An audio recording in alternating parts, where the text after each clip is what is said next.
Bonjour à toutes et à tous et bienvenue. Aujourd'hui je voudrais parler d'un thème un peu controversé, c'est la neutralité carbone. Alors c'est quoi? L'idée c'est juste de stocker du carbone sous forme autre que du CO2 pour compenser les rejets de CO2 qu'on produit.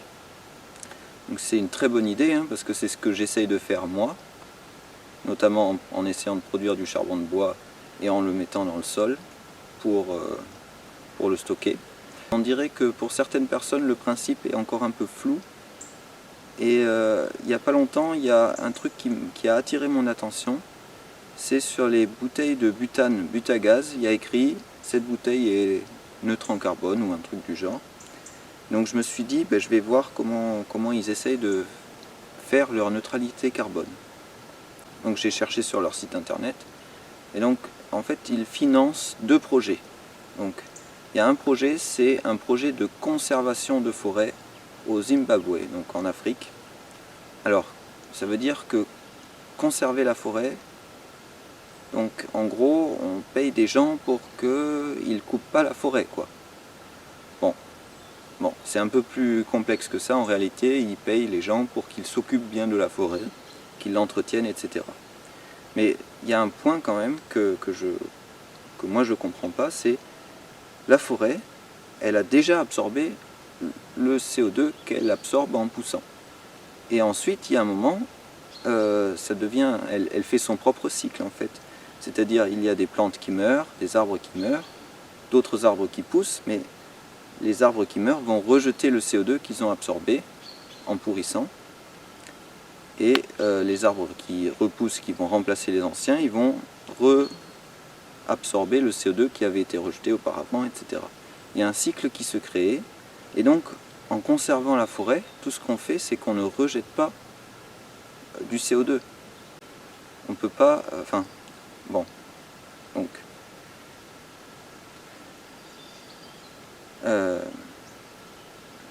Donc ça signifie que là, il faut faire quelque chose en plus.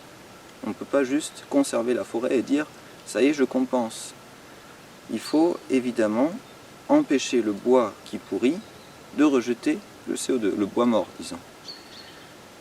Donc, moi j'ai une solution, c'est de le transformer en charbon de bois, ok, mais à condition évidemment de ne pas utiliser le charbon de bois comme combustible après. Et une autre solution, c'est de transformer, d'utiliser le bois, donc de couper les arbres cette fois, et puis de l'utiliser pour de la construction, pour faire du papier, pour des charpentes, etc. Mais encore une fois, il faut garantir que ce bois ne sera pas brûlé ou ne pourrira pas dans les 100 années à venir, quoi. Bon.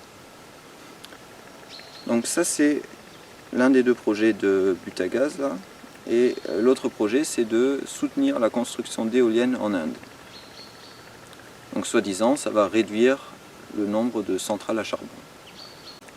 C'est possible que ça réduise les centrales à charbon, mais encore une fois, c'est un moyen d'éviter de produire plus de CO2. C'est pas un moyen pour stocker du CO2. Donc ce qu'il faut faire vraiment, c'est avoir des forêts, planter des arbres, couper les arbres ou ramasser le bois mort et le transformer de façon à ce qu'il ne soit pas, à ce qu'il ne pourrisse pas ou à ce qu'il ne puisse pas rejeter le CO2. En garantissant ça. L'autre solution, c'est de faire pousser des forêts nouvelles. Évidemment, en gardant les anciennes forêts sans y toucher. Et donc pour ça, il y a des projets effectivement qui existent.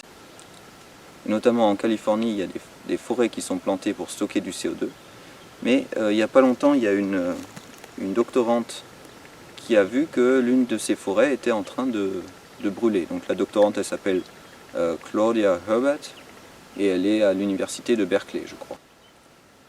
Donc cette étudiante, elle regarde les risques, justement, qui ne sont pas forcément pris en compte lorsqu'on finance des projets de stockage de CO2. Donc là, notamment, le fait que la forêt puisse brûler, est-ce que ça a vraiment été pris en compte ou pas?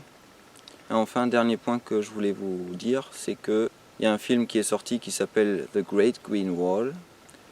Et en fait, c'est un film sur un projet mondial de faire une barrière de plantes et de forêts au Sahel, donc pour stopper l'avancée du désert. Ça, en fait, j'avais déjà entendu des projets de ce type il y a longtemps, quand j'étais en école primaire. Et en fait, ce projet-là, il est assez récent, il est de 2007. Et depuis, donc en 14 ans, il y a eu seulement 15%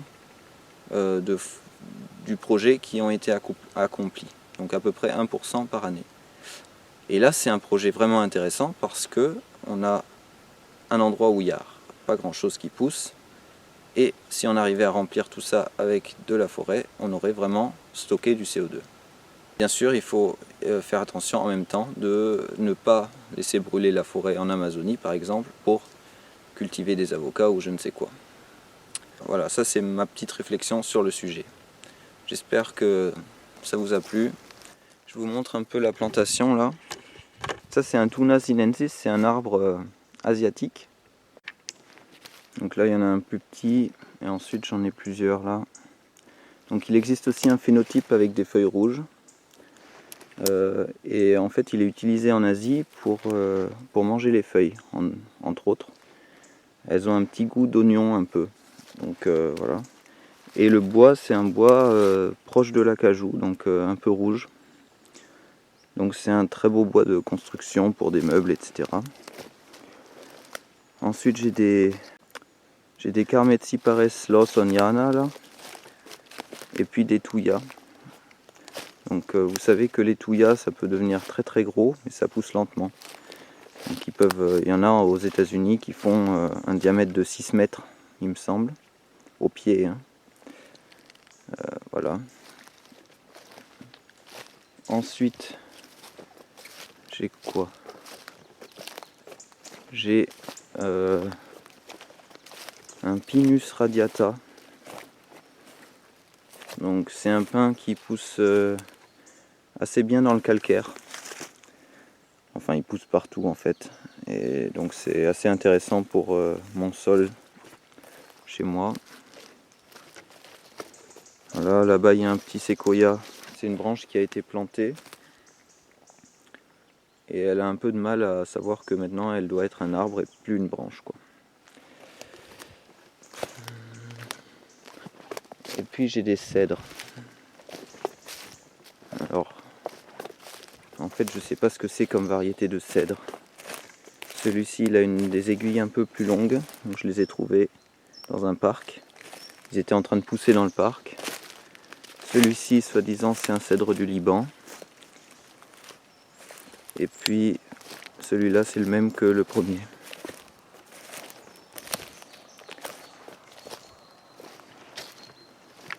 Ensuite on a quelques arbres fruitiers là, près du chemin, pour qu'ils puissent avoir un peu de lumière même quand la forêt pousse. Donc ça c'est un Crategus, on voit plus trop les feuilles là. Là on a une sorte de prunier que j'ai planté à partir du noyau. Encore un Crategus.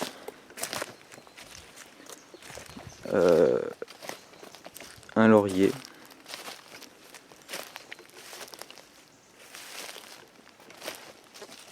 Ensuite on a un févier d'Amérique.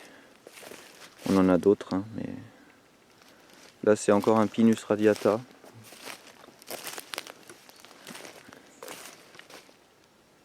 Là on a un érable. Et ensuite ici ce sont surtout des Ailanthus. Ceux-là n'ont pas très bien poussé.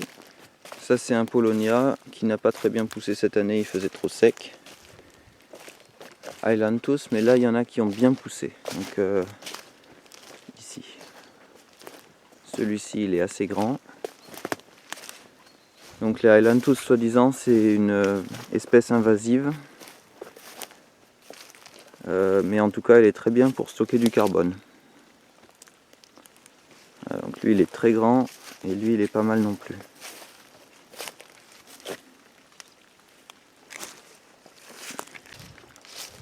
Et là j'ai quelques séquoias et des Polonia. Les séquoias ont au moins 3 ans depuis la graine, donc peut-être 4 ans maintenant, ou 5 ans même, je sais même plus. Bon, en tout cas ça pousse assez vite. Bon voilà, donc j'espère que cette vidéo vous a plu et je vous dis à la prochaine.